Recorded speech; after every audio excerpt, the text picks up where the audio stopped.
we have a review today. It is very near and dear to my heart. As most of my friends know, my all-time favorite anime director, and really my favorite person involved in the creation of anime as a whole, is Satoshi Kon.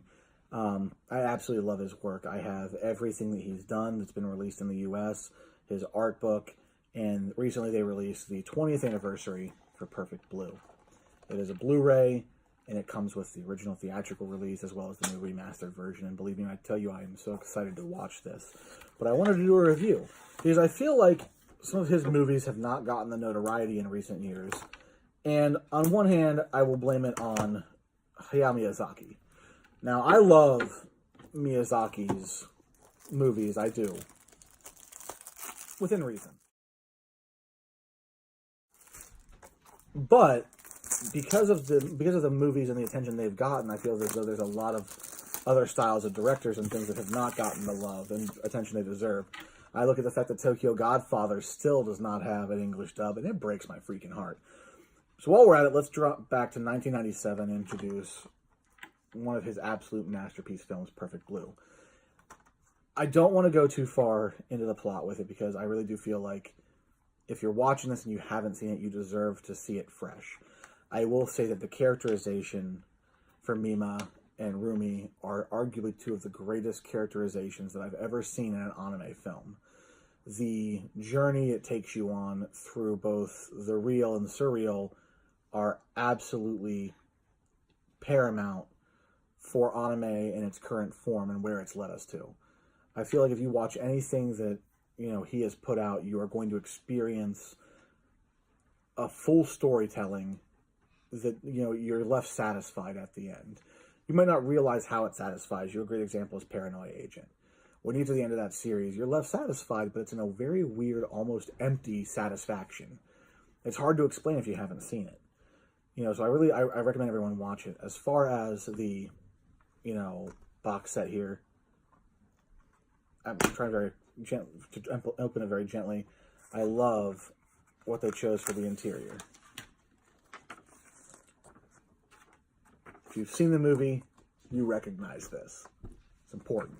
If you haven't seen the movie, watch it, come back and watch this review, soft review, again, and tell me if you don't immediately be like, It's wonderful. As far as my review of the movie, to do this without spoilers for those who haven't seen it yet is very, very difficult. Characterization, I would give a 10 out of 10. And storytelling, a 10 out of 10. The animation is very much, it's acquired taste. I think the animation is beautiful. It's one of my favorite animated movies of all time, let alone anime and, anime in general. The animation has a solid 9 out of 10, at least. The Japanese and English dubbing of the series are both fantastic. Japanese, 10 out of 10. English, 9.5 out of 10. The soundtrack and the score, 10 out of 10. I mean, when you're looking at this overall, this is a nearly perfect movie. I have a hard time ever giving anything a perfect score. But this would be about as close as I get. This is about 9.5 out of 10 as far as the movie goes. And it is something that I think that if you define yourself as an anime fan, if you find yourself, talking about the cultural impact of anime as a whole, it's a film that you must see. No less than any of the Miyazaki films that have really helped define a generation of anime fan here in the U.S. No less than those folks who have watched Dragon Ball or Sailor Moon or, Cowboy Bebop or Monster or these other shows that people define as, hallmarks of anime. But Satoshi Kon's works, Perfect Blue, Paprika, the Tokyo Godfathers, his portion of Memories, Paranoia Agent. If you get a chance, read the unfinished manga opus. These are fantastic works from a director who should honestly be renowned even outside of the circle of anime fans, and is criminally underrated despite how fantastic he is.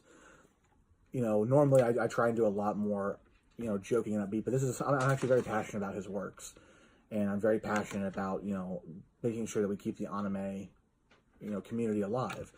So when you go out and you want to watch this, stream it from a legitimate streaming site, order it off Amazon, pick it up at Best Buy. I don't care where you get it, but do it legitimately. And do it legitimately so that we can keep anime alive and we can keep producing wonderful content creators, as magnificent as Satoshi Kon was, and all the great up-and-coming directors and artists that are out there.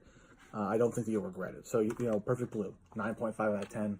Watch it right now, as soon as this is over, because I still want your views and your likes and your subscribes. You're an